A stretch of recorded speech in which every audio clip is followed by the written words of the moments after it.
sociaux, on voit des usagers qui dénoncent la présence de punaises de lit dans les transports en commun. Une inspection mandatée par la RATP affirme qu'il n'y a aucune punaise de lit dans le métro parisien. Et pourtant, l'inquiétude, elle, est bien réelle chez les voyageurs. C'est ce que nous dit en tout cas Julien Gall, qui était dans le métro parisien pour France Info ce matin. Regardez.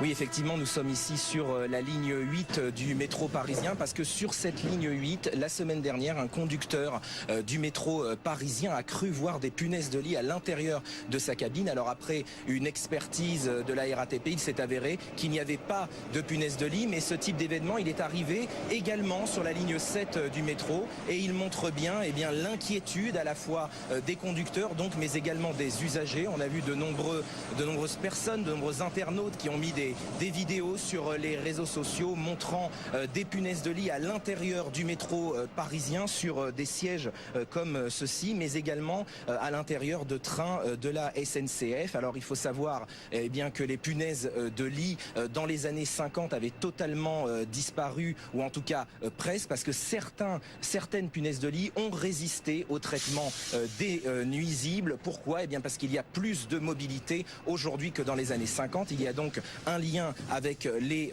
transports et c'est justement dans ce cadre, dans le cadre de ces inquiétudes que le ministre des Transports, Clément Beaune, réunit les professionnels du secteur tout à l'heure à 11h. Julien Gall pour France Info depuis le Transport, métro on vous retrouve parisien. en direct, Julien Gall. Julien, cette réunion a démarré vers 11h30.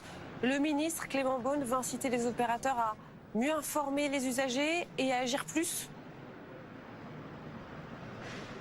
Oui, effectivement, les informer pour les rassurer parce que depuis plusieurs jours, des vidéos postées sur les réseaux sociaux montrent des punaises de lit dans les transports, dans les trains, dans les métros. Alors, combien y en a-t-il? Quelle dangerosité? Le ministre fera un point complet. Et puis, protéger. Le deuxième objectif, c'est protéger en analysant les protocoles et les actions déjà en vigueur contre les punaises de lit et voir comment renforcer éventuellement ces protocoles. Et puis, les punaises de lit, c'est aussi un sujet politique. À l'Assemblée nationale, le patron des députés Renaissance a annoncé un texte transpartisan. La France Insoumise va également déposer une résolution et c'est aussi pour cet aspect politique qu'un comité interministériel va se réunir sur cette question après-demain vendredi. Merci beaucoup Julien, en direct du ministère des Transports.